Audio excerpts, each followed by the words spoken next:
Again, cold open, never an introduction or anything like that. First, I just gotta ask you. Dang, I forgot my question. What were you about to say? I was gonna ask y'all this question. So I was arguing with my coworkers and my kids at my job, right?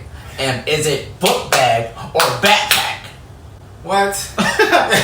Okay, hold on 1 second. I remember what I was going to ask. I was going to, Myles, what the fuck? No. Y'all have to answer this question. Because this has been pissing me off all day.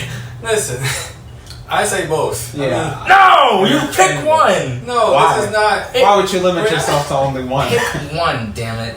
This is a terrible opening. It's a book bag, alright? JT, just say back. You should say backpack to make it interesting. Backpack. Hey, we're right. You're What? right. What the? No. We are not. No. Yes. No. No. Alright, explain why you say book bag. Because that's how. I think that's literally what everyone. I remember what I was going to say now. I was going to say that this is like the ghetto version of iCarly because the way that you fucking were trying to start and set this shit up. I had no idea what you were doing. I'm not even sure if we're recording now. Is this how we're spending our Juneteenth? Just talking about nonsense, y'all? Act a fool, yeah. Happy Juneteenth, everybody. Yeah. Are we going to introduce ourselves or are we going to keep the cold open? I feel like we should get the Let's do it quick. No, actually, no, yeah, let's say, just go ahead and say the names, man. Yeah. Hey, everybody. It's the Victory Clique podcast with your boys. What be your boy Myles 𝐕𝖎𝐿 𝕮𝑔𝐿. We're here today. It's Juneteenth, or Juneteenth weekend. I just want to start off by saying Happy Juneteenth. I mean, I'm still waiting for reparations, but I'll take another stimulus check as well. What else is on the agenda? It's talking about black everything, man. Oh yeah. Well, I mean that's obvious, of course. Oh yeah, I'm gonna have to blur your shirt out. So I guess I should explain that Tony is wearing something that we can't air. No. If you guys can guess what it is in the comments, I don't know. I'll give you a Spotify gift card. They'll never guess what this shit is. No, probably not. But I try. It's really more like I would just want to see if somebody would get it. Yeah, I just kind of want to see the crazy reactions that they're gonna say. At least try. I promise y'all will never guess what it is. Yeah. So yeah, what were you talking about? Book bag, backpack? Yes. What would you? Oh, follow us on everything. We're trying to get to 1,000 subscribers. We're going to Disney World. Yeah. I don't know if you guys remember that, but that's what we're building towards. It will really help us out if you guys just got us to 1,000 subscribers. Help us get there. Yeah. Some sponsors, man. Yeah. Maybe. I can't say anything. Nope. Yeah. Not a single word. Not Yeah. yet. Okay. So yeah. Book bag or backpack? I see backpack. Look, for years, I don't know if y'all remember. You're gonna hate it when I get my psychology bag because these are just like the Rorschach test, and it's like, so what do you see? Anyway, look, I was raised on backpack. Yeah. Last time I checked, there's not a hit song called Book Bag, Book Bag, Book What you Bag, call Book Bag. that song a hit song? Yes, it's a hit song. Damn it, you know it's a bop. All right, everybody knows tell that. me that a song or Dora the Explorer for 4-year-olds. Somebody you got your laptop with you today. You can be fact checker. Somebody Fact check. Come on, Myles, Oh, man. that We should gotta be know, double man. diamond. Also, Listen, you have to no, wait. That's like saying soda and pop. All right, listen. It's fucking soda. People call it pop in different areas, man. It's I mean, all I know right. it's crazy, but yeah, they do call it pop. Some And people it just blows my This is- mind on why though. These are the conversations that us black nerds always have. In case the audience is wondering, why the hell are we talking about backpacks versus book? I mean, what do we always have to talk about? Fucking guns and violence all the time. Exactly. Beat the stereotypes, man. Good lord. The stereotype, but I tell you one thing: beating a stereotype is a hard thing. It's a hard thing to do. It really is. I mean, just think about it. I mean, all y'all have experienced bullying at one point, right? Yeah. I mean, I guess coming from the nerd's perspective, just getting bullied because I like anime, cartoons, and all that. And while we were growing up, and when you got older, you were supposed to grow up. But I'm just like, let me enjoy my stuff. Am I bothering you? No. So go. But that's the thing. I feel like there is some truth to the whole, like, you know, I got bullied because I like anime. Because some people just think anime is weird. Yeah. But at the same time... Says the people who likes Twilight, where a fucking vampire sparkles in sunlight. But you know, every girl in the universe was in love with Twilight when that okay, but then every guy was in love with Dragon Ball Z, but yet we were still called kids. But, well, again, there's another aspect of that is that, you know, there are some people out there in middle school and high school that legit try and do ijutsu on you. Yeah. Try to hurt you. Yeah. There was I'm not gonna lie. I did it one time in middle school. But you know, there's always the anime kid. Yeah.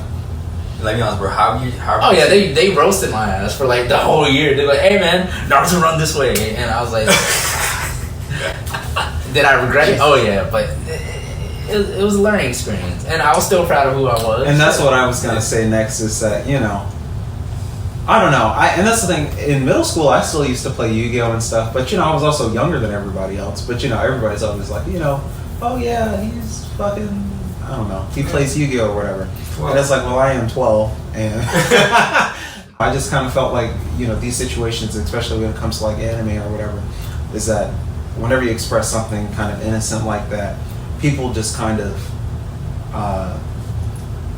would you say, downplay or criticize, like, you know, when you don't know something. And I mean, I'm guilty of that too, where it's like, you know, oh, you know, that was kind of corny or whatever you said, you know. Yeah, that's I might. Yeah, we've all kind of been there, and it's like, damn. And it does make you kind of feel like, shit, you know, I'm like stupid or whatever. But, you know, I just feel like people don't really kind of remember that stuff. People just kind of joke around. And I don't think people are really as malicious as, well, I mean, I can't say that either. Because, you know, some people are just dead ass, you know, they want to pick on somebody. Yeah. But, you know, everybody has their own issues, and I mean, I feel like that's kind of how they deal with it. Not playing the side of the bully or whatever, but, you know, I just want to say I've seen it both ways. You know, when I used to work as a mental health counselor, a lot of the kids that were in there, unfortunately, that is how we bonded. They were all the anime kids, all the kind of... I'm about to say, I was about to say, whoa, you let them bully other people and you joined in order for y'all to bond? What? Oh my gosh. Nah, man. Why would you think I would do that? I don't know, JT. And you asked me, Mr. Bully. You know, okay, so let's go ahead and try to concentrate on, let's say, the black anime community. Let's just go in that avenue real quick. You know how, you know, y'all know the saying as far as most weebs will say, you know, anime was as popular 15 years ago. Now everybody loves it. Yep. Yeah. I want to know, what is y'all take on that? Because, you know, I'm kind of like on the side where I appreciate anime, but I don't watch it as close as y'all do. Alright, so. What, are refusing? John? I used to do that shit too back when I was in okay. first grade. I used to do it for that shit. I used to do it with my friends. No one was around, alright? It was just me and my friends, alright? Come on, we gotta go practice this. My cousin started doing that shit. Thought that shit was so weird. But as you see now, you know, anime has become a lot more mainstream. I mean, make no mistake. For example, when the hype that 𝐕𝖈 𝕻 𝕬𝑔𝐸 got, or that it's just a simple Dragon Ball Z reference. Yeah, and I mean, but that's the thing. I feel like that is a little crazy, and I did want to talk about that. But I do feel like a lot of women also don't feel represented in anime. They don't have any strong voices that represent for them. And then they kind of do have, like, for voice actors, but the anime community is high-key kind of mean. Especially the fan bases, the shipping. Yeah, they all get super kind of extreme. And on my other podcast, we used to call them the sweaties. But, you know, I feel like there's people, there's levels to it. Yeah. There's people that like what's just available to them. That's why The Office or whatever became so popular again, because it was, well, not only is it just a great show, but everybody has Netflix. We're all stuck inside, so they're pumping out more, or not pumping out, but, you know, they're just consuming more content indoors, and The Office is just one of those, like, feel good, put on shows, whatever, right? And, you know, every network is kind of doing that now. But my only point is that anime is kind of also just more available. Everybody has Netflix, which is why 7 Deadly Sins is also starting to become more, you know, popular and whatnot. And what's the other one? Demon Slayer. Demon Slayer is also on Netflix, and that's why that also, I feel like, has just a huge resurgence, or not resurgence, but, you know. There's this argument I saw, and Myles, I'll let you go next, but there's an argument I saw where, you know, when you go on Twitter, Twitter is a great app, but it's also a complete cesspool. you all can Google that if anyone doesn't know what that means, but it is a complete swamp of nonsense. Yeah. And there were people in there that were arguing about. That's every social media sector. Yeah, I feel like, because down there. Okay. Even YouTube though, you let the video play too long, you get to that side. but at least on Twitter at this moment, I saw, of course, there's all kinds of arguments, and there were. I'm not sure if there were guys or everyone were trying to argue whether or not if Megan Thee Stallion can be classified as a nerd, because they said that they've heard more people saying, "Oh, I like anime, so therefore I'm more of a nerd." Soulja Boy did it first. Yeah. And one side made a compelling point. I don't agree with it nor disagree, but they said that I hate it when some people try to claim themselves as nerds when they like a certain fad, if that's anime or like something. Look, however, not go through the treatment that I went through when I was younger. Because they were saying that you bullied me 10 years ago for liking this, now you think. And now they kind of want to enforce it, but at the same time, I kind of see it both ways as well. Yeah, there is. Now I do think people should not be upset like other people are coming on board, but people do get on fads. And do you remember the Rick and Morty Szechuan sauce? People was getting on countertops and stuff. Or certain challenges go viral. That was a crazy time, y'all. Sorry, that was insane. Or the hype around that sauce was disgusting. Yeah. Or just really kind y'all literally one of the two people who wanted to get the sauce too. I didn't. You were quoted. You're like, I know I wanted to get the sauce. I gotta get the sauce. I still want the sauce, and I got it. I was Myles. I was going to go out there and tell Saul's lines, and that's what I'm saying. I had no idea that was just gonna blow up out of nowhere like this. Because a show like Rick and Morty, when it first came out, it was pretty. It had like a niche following, but then past maybe 4 to 5 years. Oh shit! The new season comes out in like 2 days. Yay! Oh boy. It's gonna be another 3-year hiatus. Ooh. Actually, no. They have like 4 more seasons. Yeah, Cartoon Network and Adult Swim is really, and I'm gonna tag them in this. I fucking love Adult Swim. The Adult Swim challenge is also going viral right now. I know, yeah, I like that, yeah. Yeah, we always talk about Toonami and how it brought in that shit is just essential to the anime experience for I guess black kids of our generation. But I want to tag Dad. I want to tag Dan Harmon and Justin Roiland, Rick and Morty. Hopefully they respond. Yeah, hopefully. Oh no, yeah. I'm not trying to shit talk y'all, but it's just like, damn. But also, I want to say this though. It's like before everybody became a fad, us fellow weebs, like we had to crawl so they could run.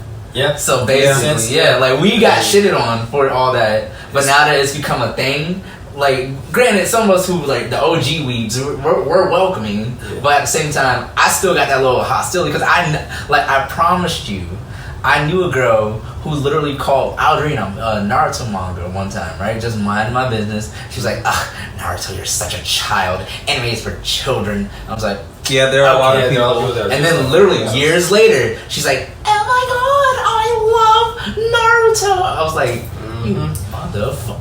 Yeah, I mean, look, I'm not listening. We are not gatekeepers. Like we're not trying to say people can't do this and this, but again, people are as not you always. I'll say, look, as you like I said, as we grew up liking these certain things, or especially liking more, we get bullied, and therefore we learn the social norms that hey, don't try and be weird. So therefore, we had to go through those scars, socializing that includes being bullied for something that we like. So now that we're older, we have social norms, but then people start liking the same things that we like. Therefore, they never had to go through, like you said, those battle scars. And I don't want to shame anybody for that, but I do also just want to mention. Oh yeah, no shame. Yeah, like it's life though. Like I said, it's life. Make no mistake. Well, I just want to say, we were talking about leap of faith and all that stuff as an artist. Anybody that is kind of like an originator or something, nerds are always, the one thing that they always say about nerds is that they're early adapters, so they kind of know what's cool before other people know what's cool. Like, even with products like Apple or whatever,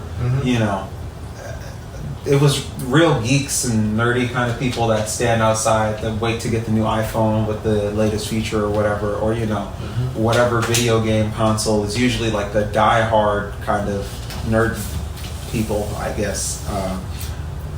And what do they call them for anime? Otaku. Otaku means obsessed in Japanese. But those are the people that are really the first people in line for this kind of stuff. And they kind of are owed their credit. because they do kind of vet a lot of stuff, and I try not to. Whenever somebody's kind of like, oh, check this guy out, or I already know. I already know. Have you seen this show or whatever? Exactly. People try to hype it up. It's like sometimes the first reaction is oh yeah, I'll watch it later, and you never really do. But actually go watch some of them shits. Look, speaking of, hey, look, if y'all want some good anime recommendations, I'm gonna give y'all the 3 animes you need to watch. Do you have Twitter? Nah.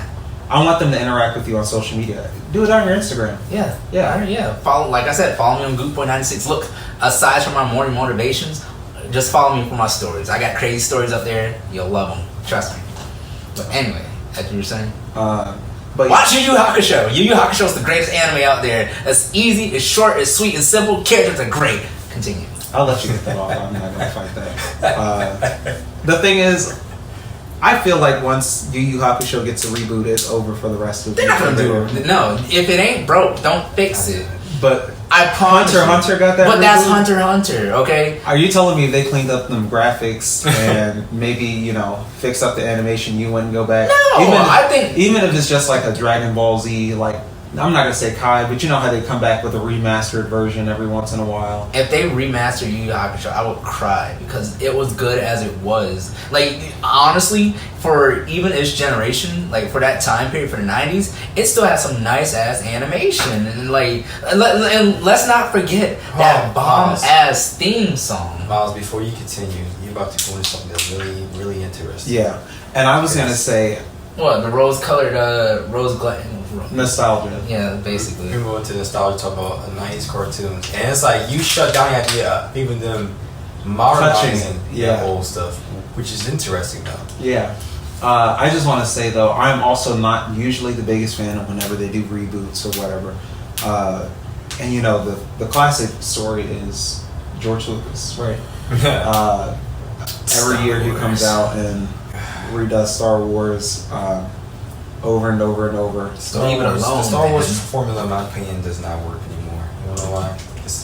Star Wars movies, they kind of imply this lightheartedness to some dark shit. Yeah, some extremely dark. Who knew genocide would be so hilarious? Because of what he growled. You know why? Because they're starting to serve the fan base. Yeah. Star Wars has just become a completely nostalgic. No, it's like a cult. It's a nostalgic cult. Well, there is Jediism as well. No, that's what I'm saying. These people form religions. They have all these fan clubs, online things, and they're very violent and toxic. And I'm not trying to pick a fight with the Star Wars fan base because they are really. But these are our experiences. Yeah. We, like I said, as black nerds, we know the many nerdy groups, and this is one of the downsides for us. There was a time where I got my ass beat by a Jedi cosplayer. Okay, please tell us the story. All right, so did he beat you with the yes, with the lightsaber? Why did you get beat up? Why did I get beat up? What happened? It wasn't even. It was one of those replicated ones that was like looks really real, and it caused something. So he basically beat you. Yeah, he basically beat my ass. Okay, explain. Tell us the story, please. So it was at NecoCon, my first NecoCon, right? Jesus. And that's why you should have stuck with the group. I wasn't with y'all. You were working that time. Oh man. You remember that? That was my first time, and I was in that shitty ass Android 17 cosplay. Remember? Mm-hmm. So shout out to Anime Pavilion. Exactly. Not really. Well, I don't know. Maybe we should check it out. Pay me.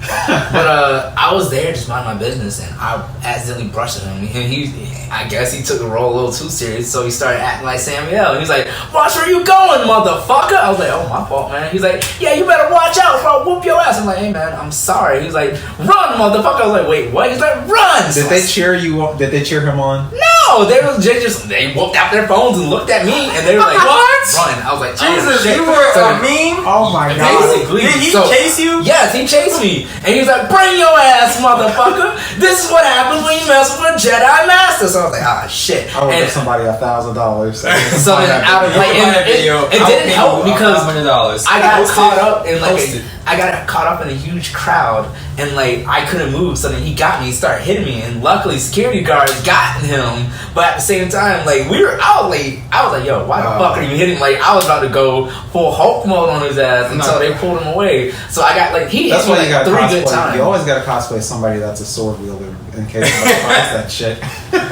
and that way you can defend yourself. But I still. That's just anime convention. I know, and it's just I still love Star Wars. Again, now, but that I was just want to emphasize the audience. Sorry to interrupt you.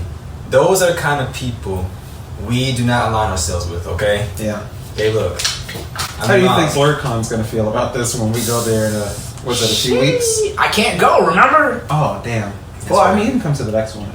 We can take you back to NecoCon and we can find that Samuel L. guy. Who are you gonna cosplay as? Steve Rogers. Okay, Steve Miles Rogers. Morales. Oh damn, he would be like beating up Nick Fury. What? Oh my god. We're gonna find you, Samuel L. Oh my god. We're gonna beat your ass. Not the real Samuel L. We actually love you. Yeah. But whoever, His please find that wannabe. video. Somebody, please. Send this video because If you're the real Samuel L., we'll send it to you. We won't beat you up. I promise. Yes, please. Look, We're not gonna get anybody else. again, those are the kind of people I'm not saying, but they make it bad for everybody else. Yeah. If I could just say That's why you that, gotta right? learn a jutsu or two, anyways. And You gotta keep a chidori on the side of a Sengon and tuck in case somebody wants to fucking try to beat you with a light. don't get your ass beat, alright, man. I'm sorry. First of all, I didn't get my ass beat. I got hit. They're the difference.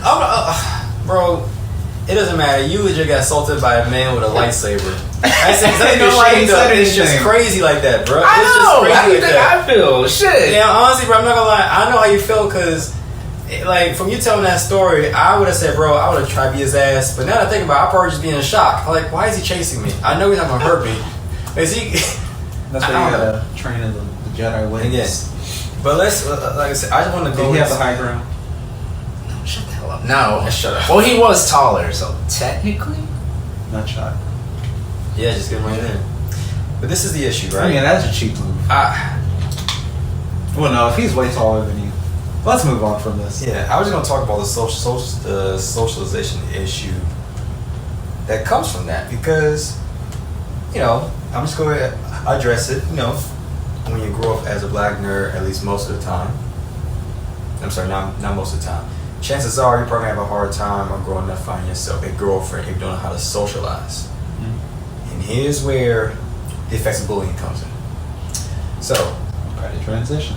yeah, I mean, to be real with you, a lot of times these guys that are weirdos or these nerds that are weird don't know how to socialize, but you guys are not making it easier if you just kind of ostracize them. 'Cause a And lot of now, times granted, women don't owe us anything.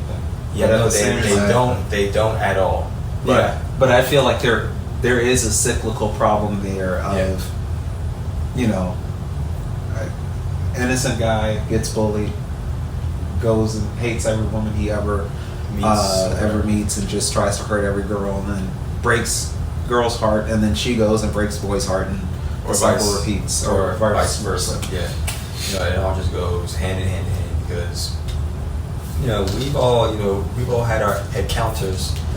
You know, trying to. I saw the news say something like it was something cheesy, and I was joking them for it. But you know, I do think that's kind of one thing that freedom kind of means to me is kind of being able to break curses like that, like generational things, where it's like a lot of people fall victim to this. I can't let that happen to myself. Yeah. But what were you about to say? No, I was really just going to tap into also a lot of times when you're different in the black community, that's also not a great thing. For example, many students could probably relate to this. You know, if you're smart or if you talk proper, you sound white. Yeah. Which kind of is actually bad backwards because again, women's never a bad thing to actually sound like as if you know what you're talking about. Yeah. You know, and that kind of does tap into. You have no idea how many times. Oh my God, people are like, here, you're supposed to talk like this, and in my head, I'm like, I appreciate the fact that you're trying to help. This sounds moronic, and I'm not going to intentionally make myself, you know. You can be intelligent and be black. I don't understand. I feel like that is kind of one of the effects of racism. 100%. You know, is that unfortunately black people do kind of how can I put this in a non-crazy sounding way? Black people do kind of If you sound downplay intelligence, like we insult people for being intelligent and whatnot. I would say it kind of goes into crabs in a pot or barrel mindset. Crabs in the barrel, yeah. if I sound smarter than you, or if I know more than you, and therefore I'm kind of, impose myself on you, so therefore you gotta compete with me in order to get ahead of me. It's really all just a competition in a sense. Yeah. I mean, and that isn't to say that, in the same way that we were talking about how we've had to adapt to people basically bullying us, that isn't to say that these people haven't also had their own challenges, and and they've had to adapt to do something that maybe wasn't, I guess what a lot of people would say white passing or white facing or code switching or whatever, which in a unfortunate way is kind of like a superpower for like really intelligent black people, is how to, kind of interact with people that way. And in that way, I mean, that's how you improve your game. You learn how to do it. I mean, Myles, I'm pretty sure you learn how to code switch. Yeah.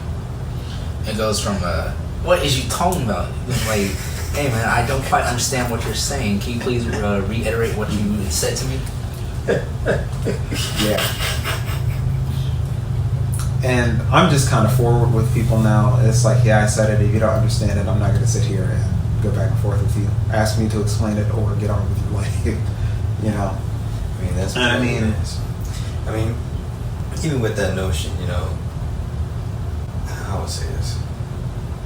At least from my experience, when you're growing up in either some innocent dude or more nerdy, you're more perceived as less, I don't know, it's not exactly less threatening, but like you can be taken less serious. Yes, like since you're less respected, and therefore since you be deemed as a nice guy no matter what. And I kind of want to tap into the nice guy notion. Like, what does it mean to be a nice guy? At least in y'all's opinion. I want to say kind of just like having good morals and like doing the right thing. Just that's where we're about to be. Angel and devil, or angel and devil's devil. Not okay. There you go. Where's my halo at? I'll put one on you after the effects. But yeah, I don't really have like a, how can I say this? I'm not gonna say I don't have a sense of morality. Answer for it. I just think morality is something that's such a gray area. I feel like people just kind of pick and choose whatever they kind of choose to believe what is right and wrong, which makes it kind of hard to define. What do you mean by good guy? Because a lot of the times, good guys are never as good as they claim to be. So sometimes people that kind of like open the door with that, it's like, where are you going with this? But at the same time, there are a lot of really trash men out there, a lot of really abusive people, a lot of just kind of ignorant to, the problems of women, that just kind of neglect their partners. I'm gonna argue on the aspect of, knowing a woman's problems, because the ultimate nice guy that's ever been portrayed probably in media, it may be Forrest Gump. And was Forrest Gump aware of women problems necessarily? Was he actually this great, intelligent, perfect dude? He was far from intelligent. I mean, he had not a learning disability, but his IQ wasn't as high. But he was a sweetheart, and that's what carried the movie. Yeah. And look how he was treated by Jenny. I should put a trigger warning, because I know somebody's going to get triggered, and they're going to be like, "No, I love women." Maybe we'll say, "I love the movie." Women? All women are queens. Let me just say this real quick.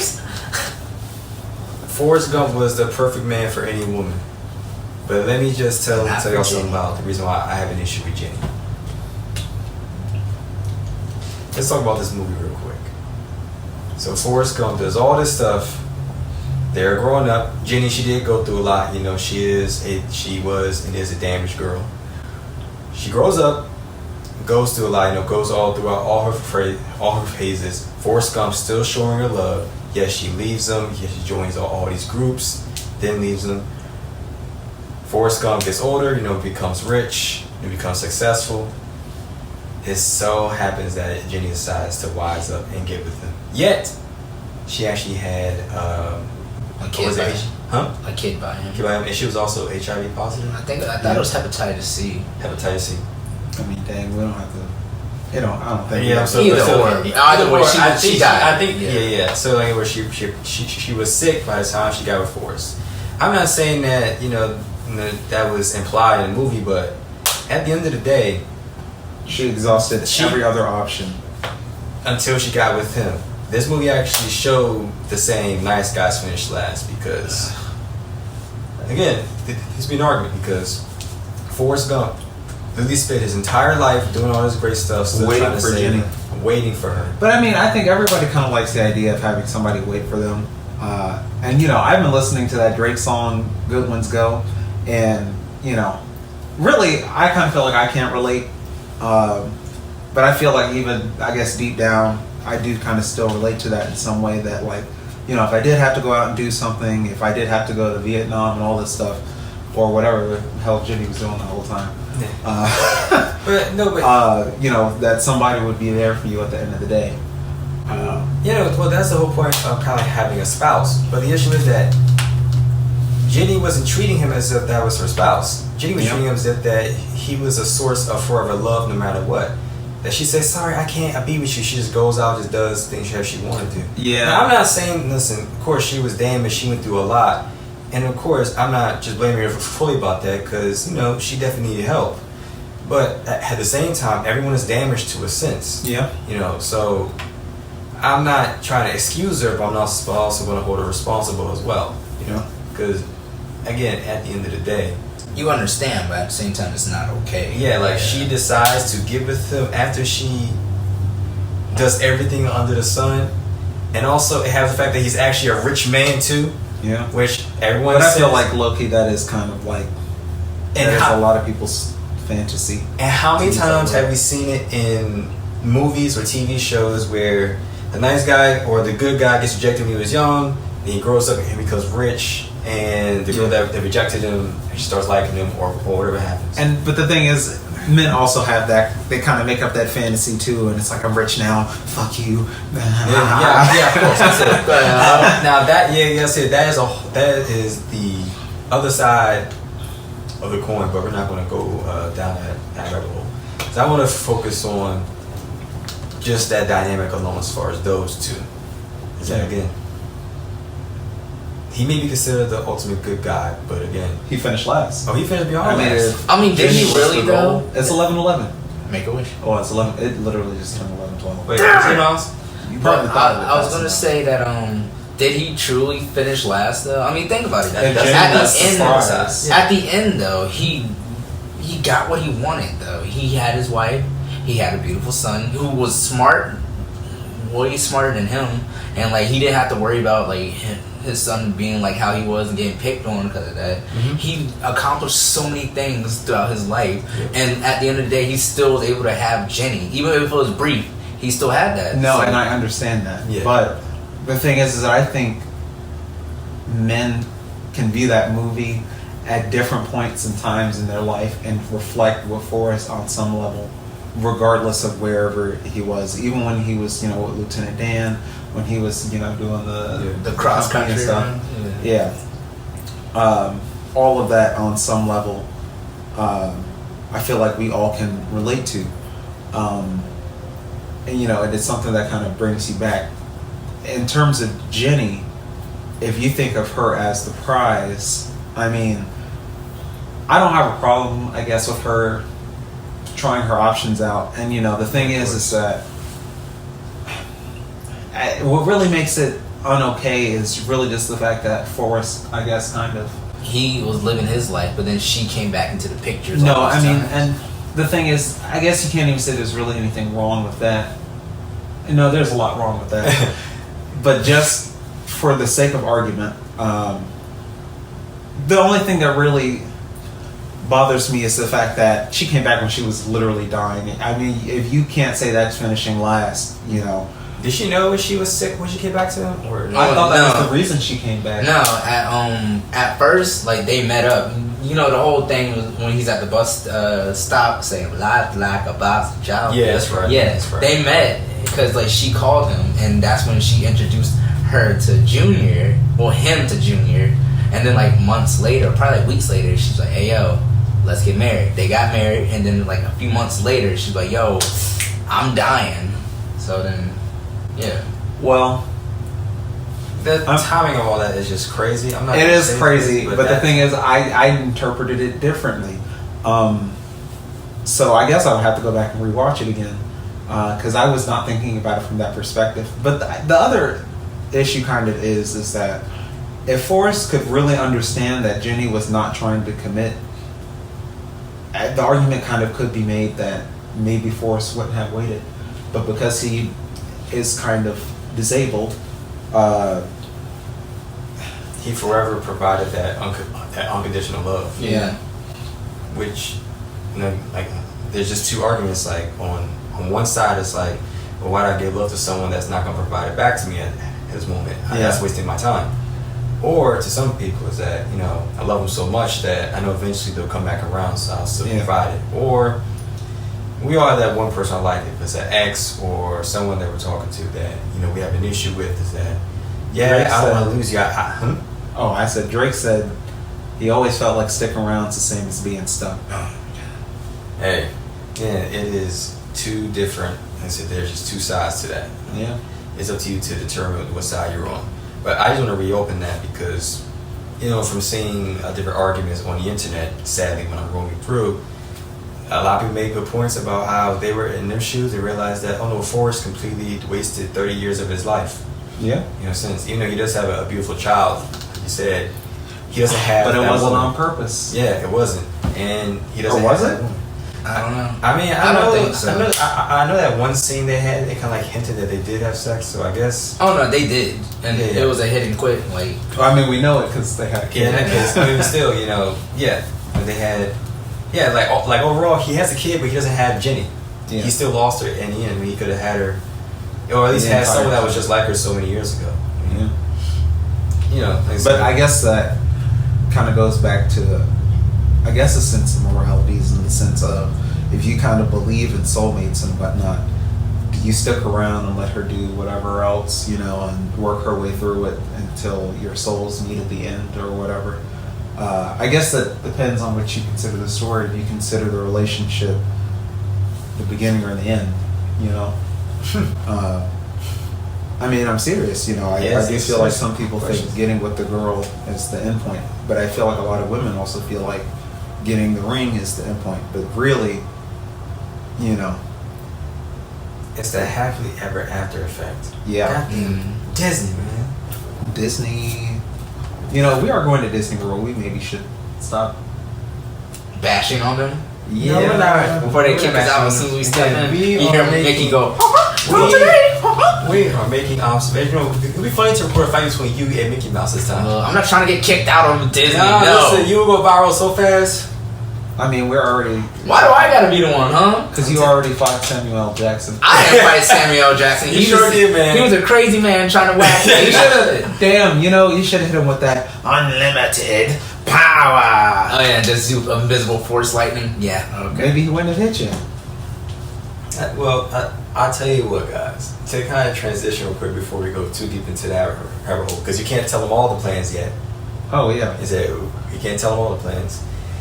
Since it's 2021, people are saying, you know, we're all more tolerant people and this and this. Do you feel like it really is an easier time to be a nerd or be an individual? What a time. Or do you think people just kind of understand how to brand themselves a lot better?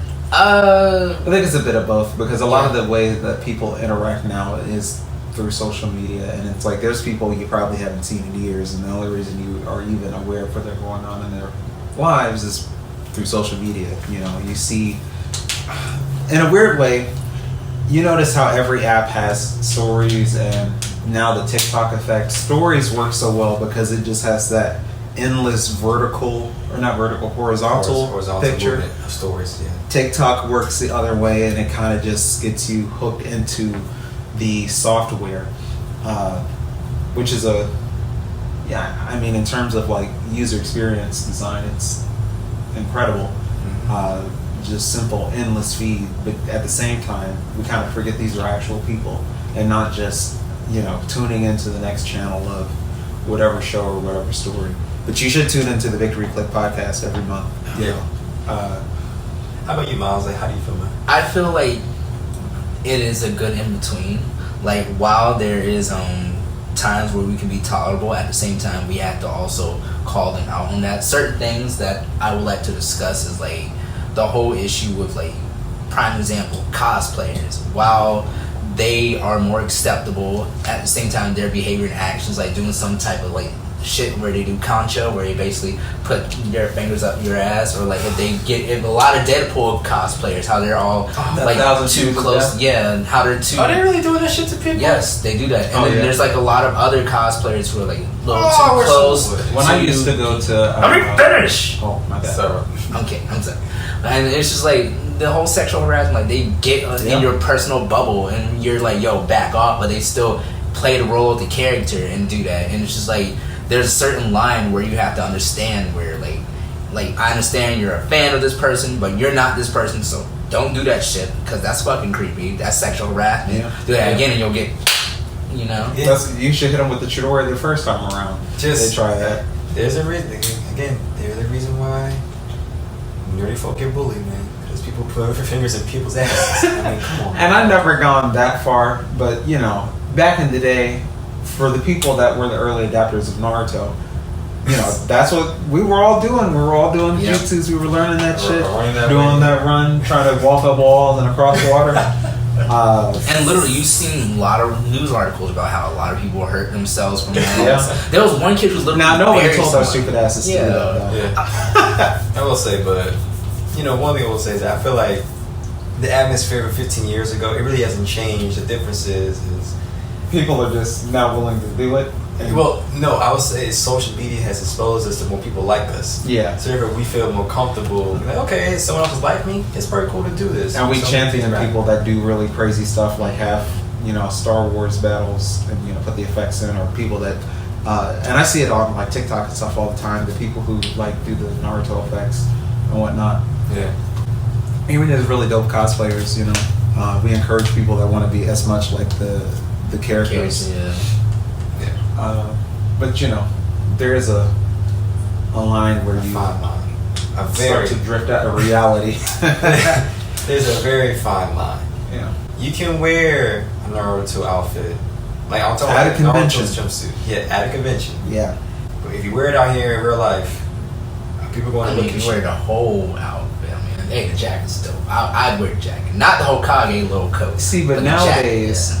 That's gotten to the point where that's even more like acceptable. But if you're just cosplaying, there used to be people like I used to work in the mall. I used to work at FYE.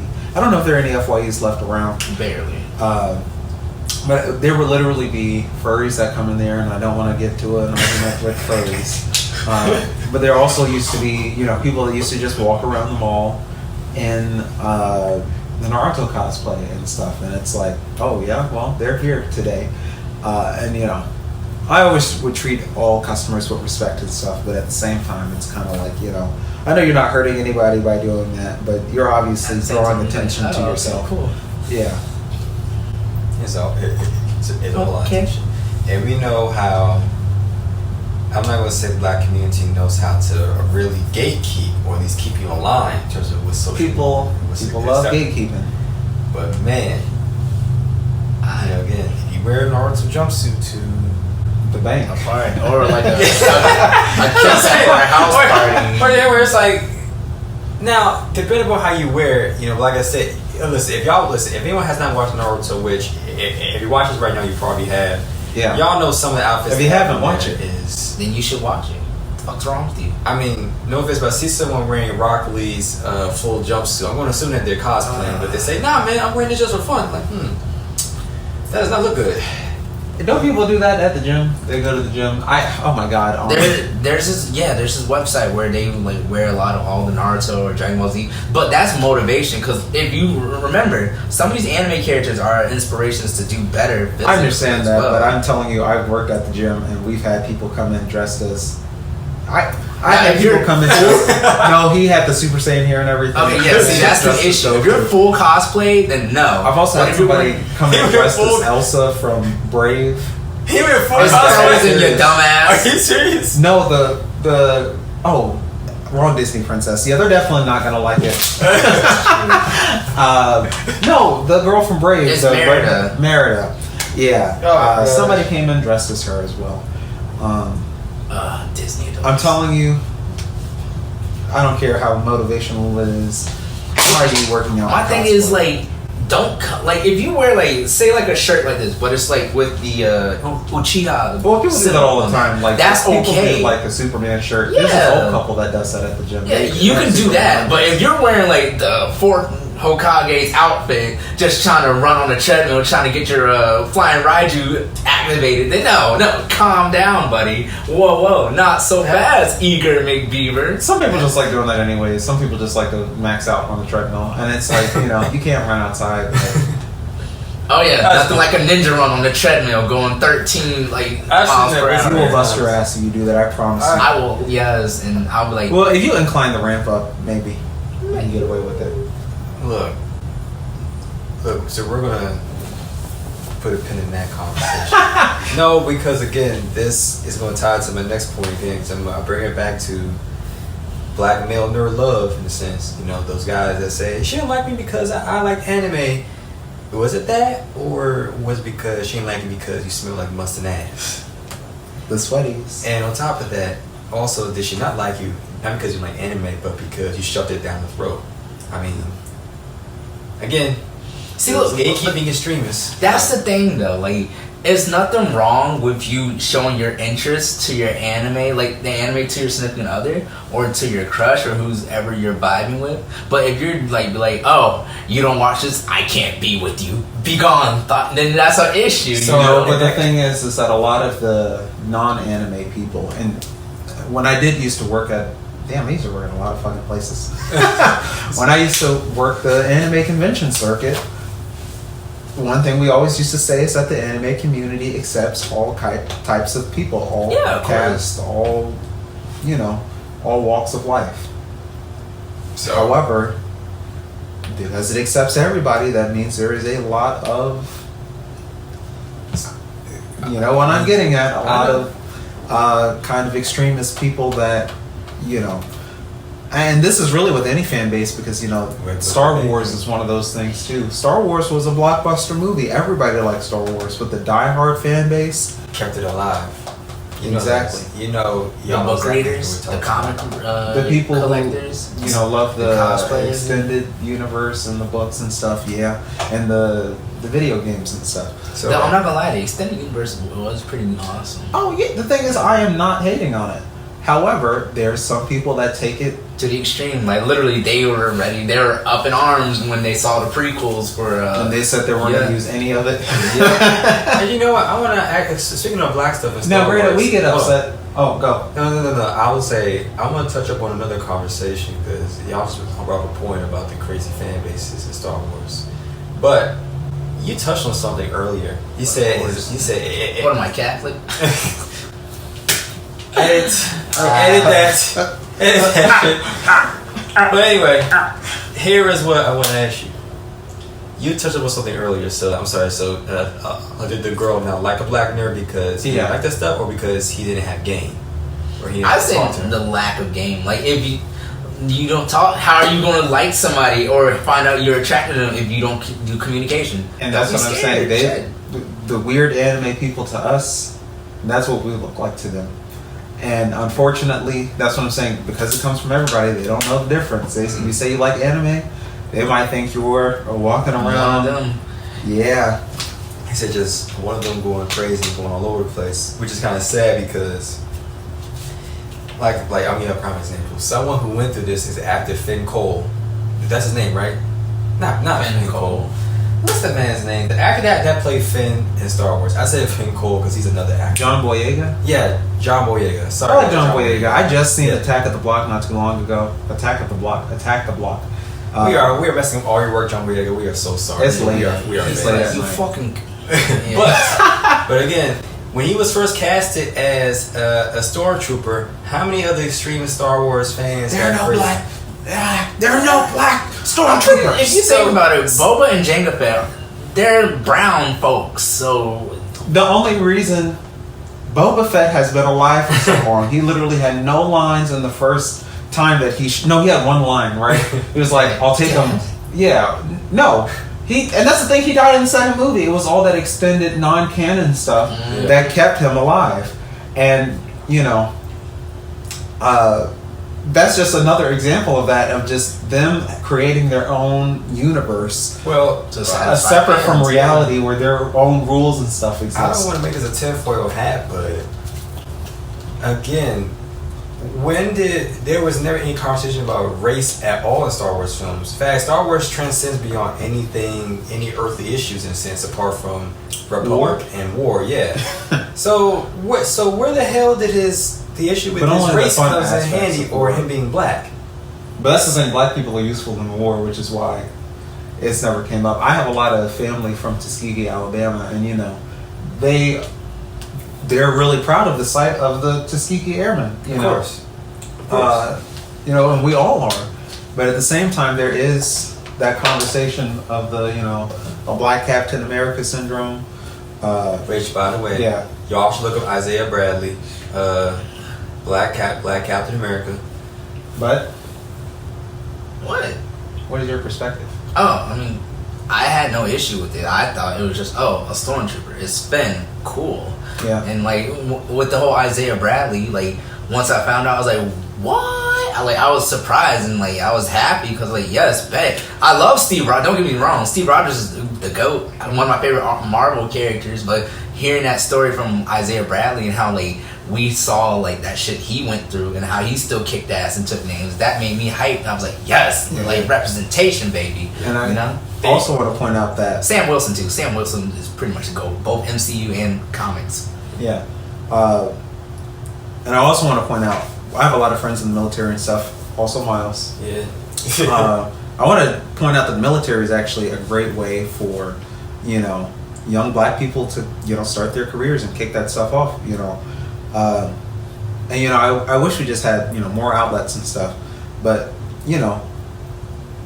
for a lot of people that especially don't have the option of going to college, the military kind of is a really, good option, to kind of advance your career and whatnot. But it is unfortunate that I feel like from the United States government, they do try to take advantage of people that maybe don't have a lot of options, I'm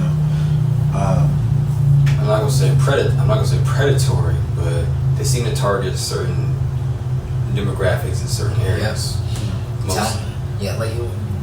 The most BS thing, the predominantly black schools, as soon as graduations are growing up, you see all these recruits from the Marine Corps, the U.S. Army, Navy, Air Force, you name it, they are all lined up saying, hey, you look like the type of guy who might want to serve this country for the betterment. We'll help you pay for your college. And please don't dumb up me from this. I'm sorry. I'm just seeing how it is. Yeah, I didn't want you to go too far into that. But I was only going to say the reason I brought this up is, and that's exactly right. And especially in my high school, a lot of the people who were in the ROTC program were also really large Star Wars fans. And I don't feel like they would have had a good reaction to seeing a black stormtrooper on scene. And the thing is, I have to wonder if there is kind of an underbelly. We're gonna have to sneak into Disney World at this point. No. Look, listen. We'll be part of the stormtroopers.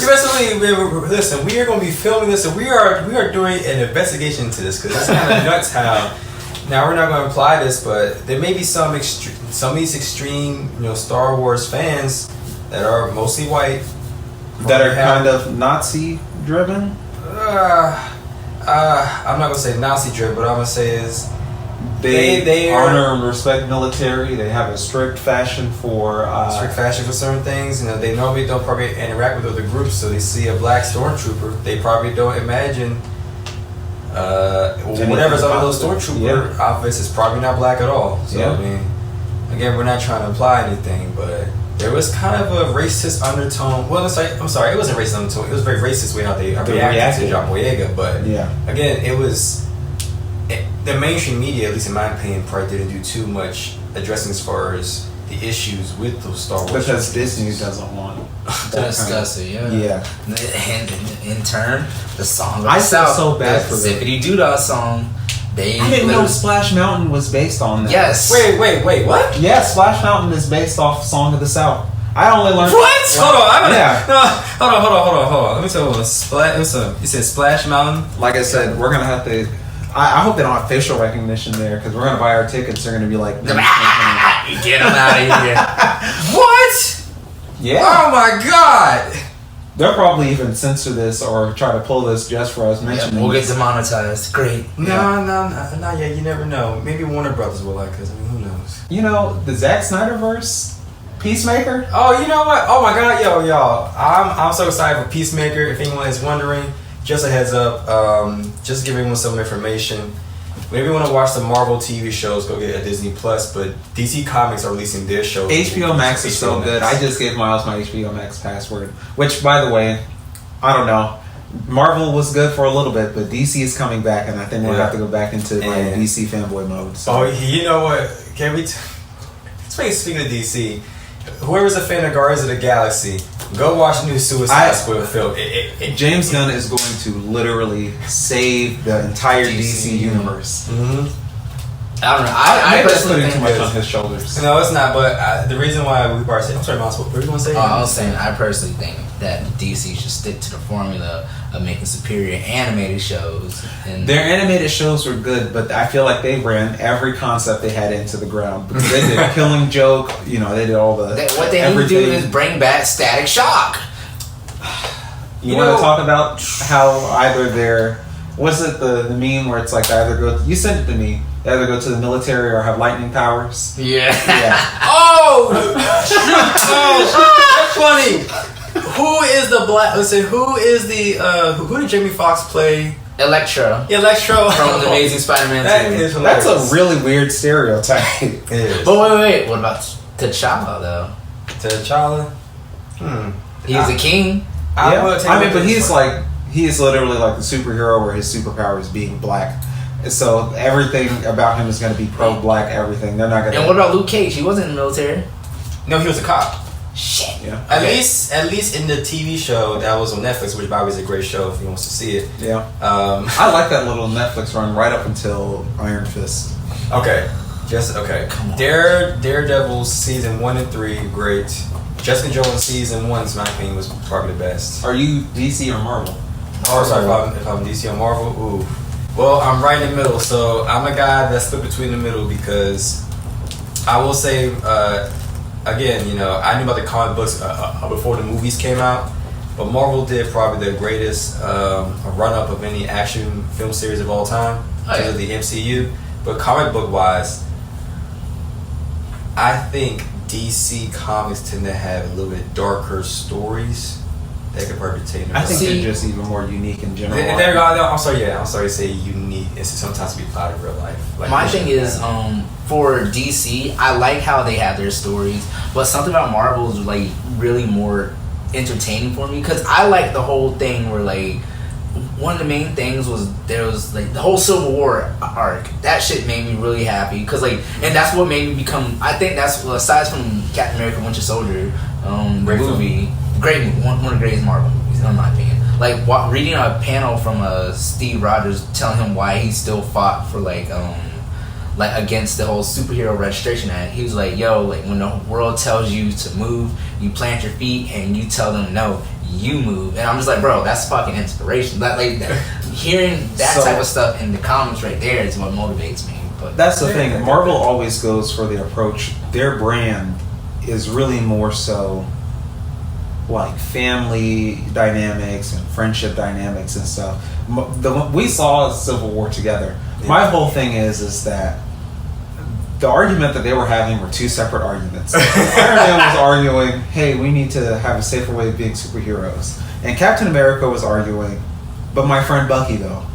The whole No, okay. Let me just before we go down that hole, let me just say right now. No, he doesn't say I need to save. No, he's not saying that. What he's saying is he understands how I say this. If you give one government entity that much power, you can't, let's say, trust him. In other words, can you really trust like other people's judgment compared to yours? Yeah, or their actual too. And for example, right, him doing his own investigation, him and Sam found out what was going on. But of course, the United States government saying kill Bucky because that's who they killed T'Chaka. Yeah. So that's where you see it from both sides, but it's just an argument that's just gonna go on forever. Yeah, but all the central conflict of the movie really kind of comes with Bucky. Like, the thing is that, let's take Bucky out of the film for a second. Yeah. And we were talking about Naruto earlier. I feel like Captain America's story arc was basically centered around Bucky for the longest time. But basically Naruto's story arc was centered around Sasuke, and it's like, man, I feel like Bucky was a little more, give and take with Captain America because he kind of was unconsciously being a murderer. But once he kind of came out of it, he was good. Yeah. He sucked at fighting, but it was whatever. Yeah, I mean, that's why he got his ass clapped in the. No, listen, and that's what pissed me off too. A quick side note. MCU, y'all nerfed Bucky in the show. I mean, that dude. Listen, I know he wasn't trying to kill anyone, but his killer instinct showed that he had no skills to even almost take out Steve Rogers. Come on, y'all. Well, that's why he is the sidekick. Sadly. Yeah. So yeah, I feel like if he wasn't in the movie, let's just say, Captain America wouldn't have fought as hard. You know what I'm saying? He would have just retired because, originally that was the plan. He was like, I can't go through with that, and him and Sam were just like, yo, we out. No, but that's what I'm saying. I feel like if they had just figured out a smarter solution with how to deal with Bucky, but also we would have avoided a lot of conflict in the first place. Well, even if that's the court said something like that. Even then, they were still going to assign the Accords, and Tony was like, yo, we'll put him into a mental institution. We got him. Just fucking sign. But then Zemo came and fucked that shit up. What would their plan have been to restrain the Hulk? Or Thor? Or I don't know. Hey, get Natasha. Thor would literally blow the planet up. Exactly. Natasha would have handled her the whole. She'd be like, "Hey, big fella, the sun's setting low." And do the whole little. Okay. So I guess I was gonna say what y'all just said about as far as Steve Rogers and his judgment does go back to the whole argument as far as being the good guy is very very subjective. But before we go down that hole, let's stick back to the comics. I just want to say my final answer is DC Comics makes a better TV shows, and I think they might be able to rival Marvel now with the films because I think DC Comics finally figured out the formula. They tried to. Sorry, what were you gonna say? Oh no, all I was gonna say is Marvel is just one long running TV show though. And I think Marvel's formula of everything being like a TV show, like watch this movie and then know what happens in the next movie, is a fun movie-going experience for everybody. So we like showing up. I don't think it's tiring. I like it, but I think it's going to get a lot harder to do going 20 plus movies in. The marathons of staying up all night and whatnot to catch up with the movies. It's like that. It literally, how many movies are there now? It's like 3 days worth of movies. Yes. I'll tell you what. Over the pandemic, my father showed my little brother at least the movies that led up to the to Endgame. Yeah, to Endgame. It took like 3 days at least for to watch everything. Yeah. Aaron, my little brother, still didn't know what the heck was going on. Yeah. So he's 8. He doesn't have the attention span to understand all this. Hey, look. But that's Ronnie who understands a cinematic masterpiece. But again, they're already touching the multiverse now and coming up. Spoiler alert. They've already about to touch the multiverse. I know they're doing it now in Loki. Spoiler alert. You probably need to watch that. No, I mean, yeah, but even still, DC Comics realized that they can't copy what Marvel did, so they said, screw it. We're just going to do something unique and different every single time. And I feel like that's exactly what they're perfect at. Because I would say their TV shows, their anime shows, as you know, DC had that down packed. Oh yeah, but also Justice and League, now Unlimited. Hell yeah. But the thing is, that was Marvel's formula to do the individual and then do the group movie. What DC is doing now is kind of just like, let's give a director the helms of a franchise and just let him do whatever. They did that with Suicide Squad, and we should get to Suicide Squad later on since it is getting rebooted. But they did the same thing with the Snyderverse and all that stuff, and they just said, hey, make this as interesting as humanly possible and try to tie it all together. But then at some point they just stopped trying to tie it all together, and that's when it started to get good. Is when these directors could just do whatever the story needed. And all the TV shows now are going to be either prequels or just kind of side stuff of what's going on that it leads to the film. Like, for example, good old Peacemaker. Yeah. Now, before we talk about Peacemaker, which I'm excited about, let's talk about the original Suicide Squad and everything that went on with that. I feel like we should really address that. Because people need to understand that that movie should have not been as bad as it was. You may have liked it, but professionally wise, it was not say awful film, but it was not good. They let the studio that did the trailers edit the film together, which is also kind of why it was hard to understand. I watched the movie 3 times in theaters. I will admit it. I'm so serious. But the thing is I could not get it. I was so hyped for when it was coming out. I was like, this cannot miss. Myles, do you remember the album that they released for Yes, he kept playing it over and over in your fucking car. I'm just like, You're not going to disrespect Kehlani like that. That was a great song, I will say. But Kehlani is the GOAT. That album was fantastic for that year alone. The trailers they dropped were really entertaining. They had scenes in the trailers that actually looked promising. Until the movie comes out, you realize that this was choppy and this was kind of weird. And now, if you're just a stan or a fan, you wouldn't care. You were just excited to watch the movie. You just wanted to see graphics, but that's the same thing with like any video game or whatever. You just want to see the bam, boom, and then get to that moment. And I think all of us had a conversation about this, and I think our theory was the studio decided to treat the movie as just a cash grab from all the hype and just said, you know what, since everyone loves the hype so much, well, they just fed into the hype. Yeah. Future has a song, I serve the bass, I serve the bass. Well, they dropped the ball on that one because, again, if you know the Joker is the best selling part of any villain of any comic book character, he should have just been the antagonist. Yeah, why the hell did you cut out most of his scenes? Make that make sense. Because they had already fed into the hypes of all the characters. I don't know, man. The thing is, I feel like that's exactly what Star Wars is doing. They were like, okay, people are getting hyped about that. Let's make the movie in response to the hype and not make a good movie for them to get hyped about. Okay. And I'm glad Suicide Squad is getting a reboot. But for me, like I said, everything just leading up to the movie. Is it getting rebooted? What is going on with that? Okay, I think it's a sequel. No, so it's like a sequel. Yeah, it's kind of like a sequel.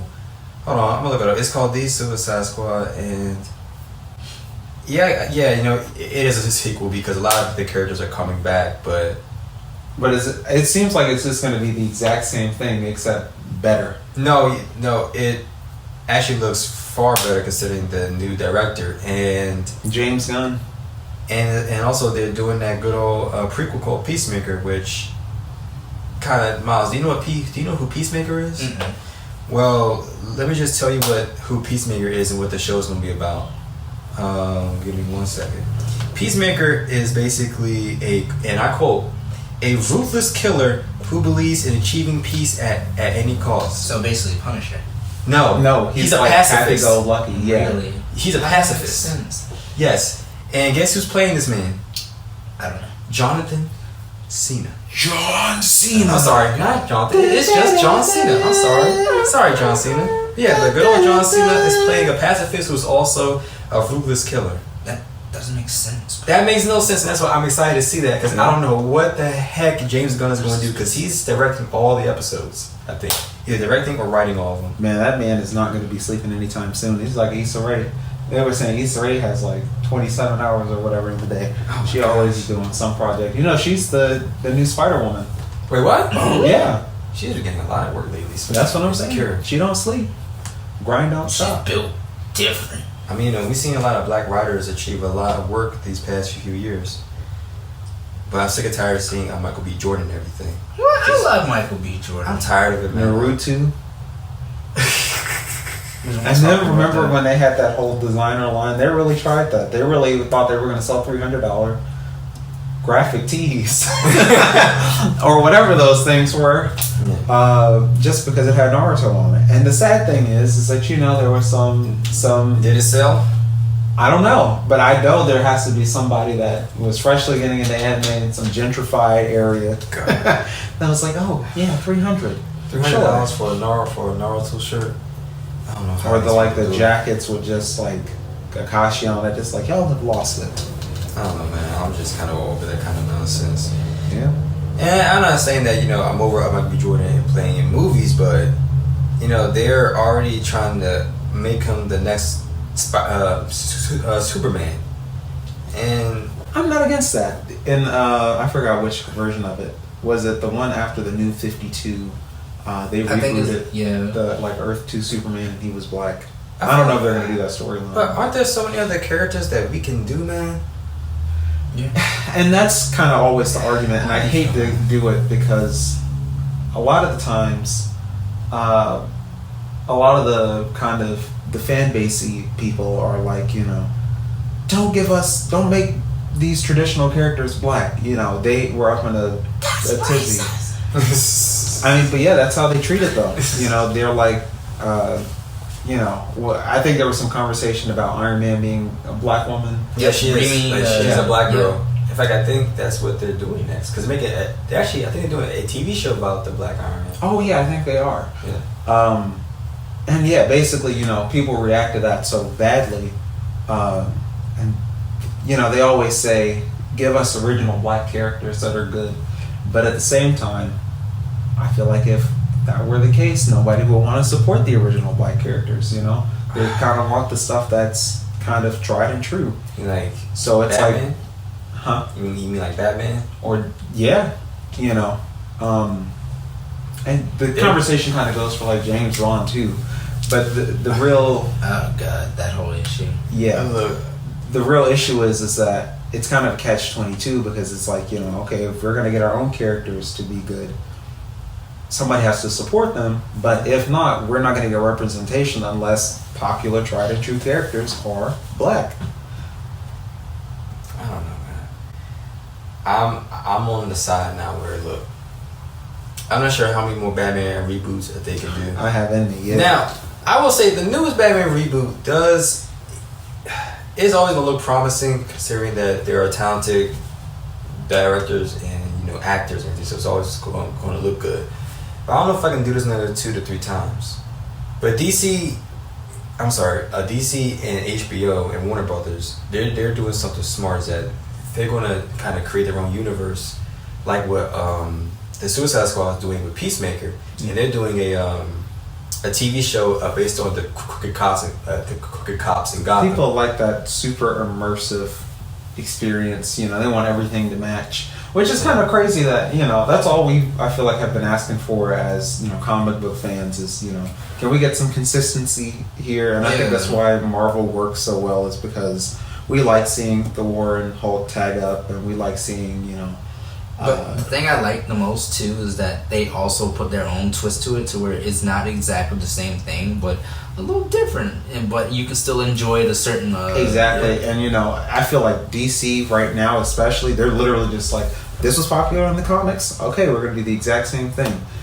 And it's like, at least that's what they did with their animated universe. They were just literally just making the comics animated, and it's like, we could have just read the comics, but I guess people also don't like reading, so read. It's gonna be it's gonna be an interesting decade to see as far as what's gonna be the next great action franchise. Again, like we talked about earlier, this is a great time for black writers and black actors to start getting in Hollywood, particularly black women writers, because I've seen a lot of new shows pop up recently. So we may see more black superhero films. Like, we already have a few, not even a few, like, let's say a reemergence of black horror films with what Jordan Peele has been doing. Yep. Like Myles. Do you remember Get Out? Yeah. And you know what? I don't like how y'all, as soon as that came out and y'all realized who I was dating, y'all were quick to joke for that time. That was me. Not me. That was not me. Yeah, I don't know who you think I was, but it was not me. Was that the other folk that we know, man? Yes, that and my family too. They were like, oh, well, watch out. I was like, You know how it is, man. Yeah. We're not gonna go They got deep into that. jokes. Black folks got jokes for everything. They can't take shit serious. I swear. You know how it is, man. But Candyman. Oh, I can't wait for that. Hell yeah. Oh my gosh. Let me see Look, when that's that the comes out. one black character, like villain, I actually love to root for. No, but also it's Got your terrifying. ass, Mr. Postman. The story's terrifying. Actually. Yeah, I think I want to to. actually be scared. I don't know. I'm just like. Oh, if he was real, you already know I'd get over. I'm sure it comes out August 27th this year. Candyman. Oh Candyman. god. Beetlejuice. Damn, I bit my lip. What's crazy is that like if you watch the film, the origin film of that dude is terrifying. And now in this one, it's about. This is not spoiler alert, but this is just the actual story. If you just look it up, see what's going on. But do you remember the little boy that got kidnapped in the beginning? Like in the first film? Mm-mm. In that scene? You don't at all? Well, apparently this is a little boy that was kidnapped and now he grows up as an artist. It's going to get it's really interesting. I think this is going to be whatever goes around comes around. I mean, Jordan Peele is literally carrying the black horror industry on its back, right? Yeah. Yeah. I'm excited. Yes. I'm not really the biggest fan of the original Candyman, but I'll support it if Jordan Peele is behind it.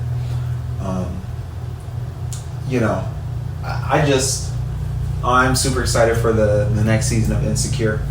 Last one. Yeah, I just saw them posting like pictures and stuff of them wrapping up.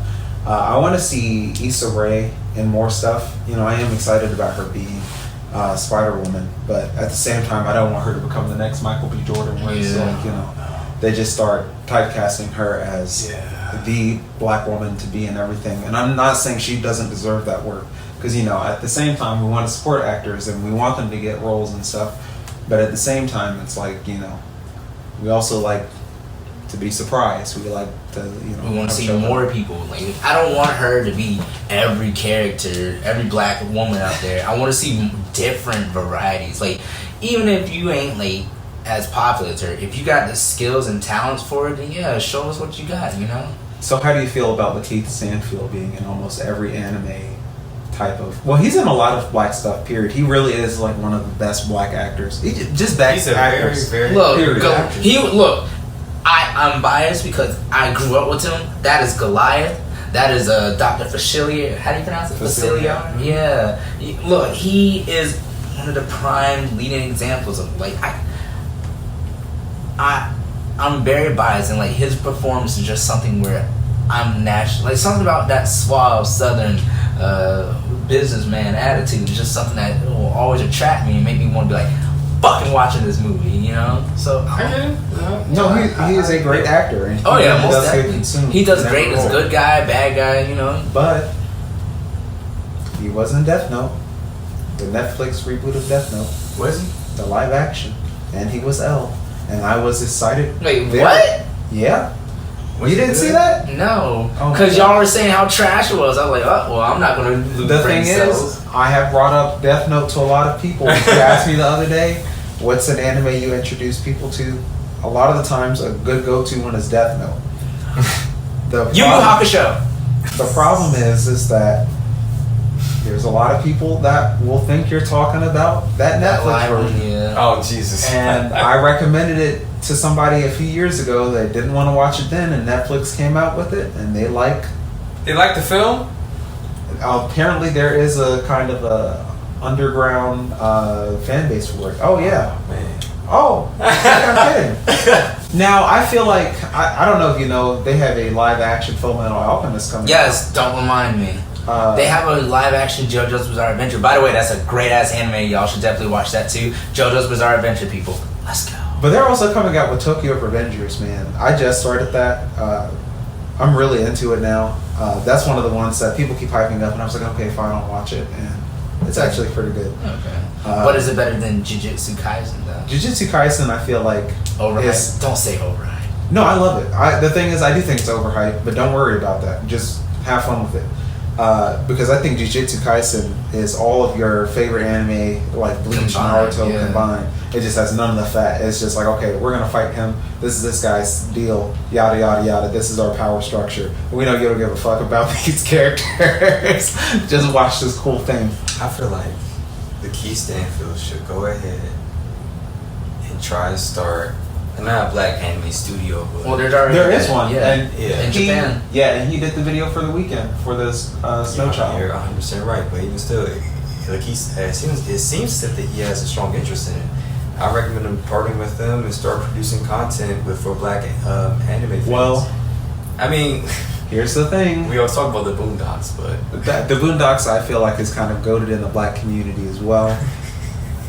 And unfortunately, we really shouldn't have been watching that as young as we were. oh hell no! Oh my god! But I feel like every black person can relate to the Boondocks on so many levels, and we just properly quote it in our daily lives. The Boondocks for us has got to be like, I don't know, like Friends or something. Jesus. It was the Boondocks for us was the South Park for our older cousins slash our That makes sense. older That makes siblings. sense, because man, Well, you South know- Park is still going on, and South Park is good. Look, again, even from me watching, I'm like, damn, I should not have listened to this shit when I was younger. Yeah. But most of the episodes relate to a lot of things that the community does go through. Yeah. And it still does to this day. Yeah. To this day. I feel like if we have more animes that are just like that.